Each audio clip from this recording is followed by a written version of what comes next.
Hi welcome to டிஷார்ஜிஷ். This video is sponsor by பைமோட் app. இன்றைக்கி இந்த சேனக்கிழங்கு தாங்க பார்க்க போகிறேன். இது பார்க்கவே டிஃப்ரெண்ட்டாக இருக்குது பார்த்தீங்களா. இது எங்கள் விளையில விளைஞ்ச சேனை தான். என் ஹஸ்பண்ட் கொண்டு வந்து 3-4 நாள் ஆச்சு. நான் சமைக்கவே இல்லை.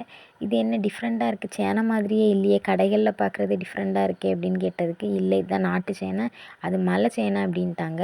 ஆனால் எனக்கு என்னவோ டவுட்டாக இருக்குது, எப்படின்னு தெரியல. நான் வந்து இதை முதல்ல தோல் எடுத்து வச்சுட்டு நல்லா வாஷ் பண்ணி வச்சுக்கிட்டேன். வாஷ் பண்ணி இந்த மாதிரி சைஸில் கட் பண்ணி வச்சுக்கிட்டேன். அதுக்கப்புறமா மஞ்சளும் கொஞ்சமாக உப்பும் போட்டு அரை வேக்காடு வேக வச்சுட்டேன்.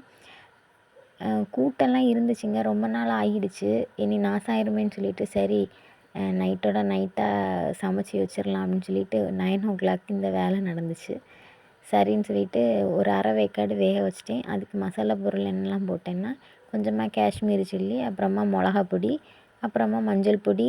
ஏற்கனவே அங்கே உப்பு போட்டு நான் வேக வைக்க வச்சுருக்கேன், அதனால் லைட்டாக உப்பு மட்டும் போட்டேன். அப்புறமா சிக்கன் பொடி இல்லைன்னா கரம் மசாலா இருந்தால் அது போட்டுக்கோங்க. அப்புறம் இஞ்சி பூண்டு பேஸ்ட்டு இவ்வளோத்தையும் கொஞ்சமாக போட்டு வேக வச்சதை வடிகட்டி எடுத்து வச்சுக்கோங்க. அவ்வளோத்தையும் எடுத்து லைட்டாக பரட்டி வச்சுக்கோங்க. அப்புறமா ஸ்பூன் வேறு இல்லை, அந்த நேரத்தில் தேடினேன். அதில் ஒரு கத்தி தாங்க இருந்துச்சு, அதை வச்சு லைட்டாக பரட்டி எடுத்துக்கிட்டேன். அப்புறம் எல்லாத்தையும் பரட்டி எடுத்து உடனே பொரிச்சிட வேண்டியதான். இனி இன்னும் ஒரு மணி நேரம் ஊறணும் அப்படின்னு சொன்னால் டைம் ஆகிரும். அதனால என்ன பண்ணிட்டேன்னா, அப்படியே நல்லெண்ணெய் ஊற்றி பொரிச்சிட்டேன். பொரிச்சா இந்த மாதிரி தான் இருந்துச்சு. எப்படி இருக்குமோன்னு டவுட்டில் தான் இருந்தேன். இதில் வேறு எனக்கு சேனை வேறு கொஞ்சம் அதிகமாகவே பாயில்ட் ஆகிடுச்சு. அரை வேக்காடு வெந்தால் தாங்க நல்லாயிருக்கும். இது வந்து கொஞ்சம் அதிகமாகவே இதாக வெந்ததுனால எனக்கு டவுட்டாகவே இருந்து குழஞ்சிருமோ எப்படி வருதுன்னு. ஆனால் நல்லாவே இருந்துச்சு. சும்மாவே எடுத்து சாப்பிட்டாங்க. அப்புறம் என்ன இருக்க மற்ற சேனங்கிழங்கு இனி இதே மாதிரி ஃப்ரை பண்ணி கொடுத்துட வேண்டியதான்.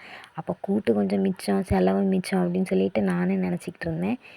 இனி 2 நாளைக்கு இதே கூட்டுக்கு தேவையும் அப்படின்னு சொல்லிட்டு நானும் மனசில் கொஞ்சம் ஹாப்பியாக இருந்தேன். அப்புறமா மத்தியானம் சாப்பிட்ட இலையில கொஞ்சம் வாழை இலை மிச்சம் இருந்துச்சுங்க. அதை என்ன பண்ணிட்டேன்னா, அதிலே சாதத்தை போட்டு பருப்பு குழம்பு ஊற்றி, மத்தியானம் வச்சு கொஞ்சம் சிக்கன் இருந்துச்சு அதையும் வச்சு, அப்புறமா இந்த ஃப்ரை பண்ண சேனக்கிழங்கையும் வச்சு சாப்பிடுங்கன்னு கொடுத்துட்டேன். இனி பிளேட்டில் கொடுத்தா அப்புறம் பிளேட்டையும் வாஷ் பண்ணி வைக்கணும். அதனால் இலையிலே கொடுத்துட்டேன். இலையில இனி சாப்பிட்டுட்டு அப்படியே தூர போட்டுற வேண்டியது தான். அப்புறமா பையன் வேறு சும்மா சேனக்கிழங்க ஃப்ரை பண்ணதை எடுத்து சாப்பிட்டுட்டே இருந்தான். சரி இனி நாளைக்கு இதே மாதிரி வச்சிட வேண்டியதான் மனசில் நினச்சிக்கிட்டு இருந்தேங்க.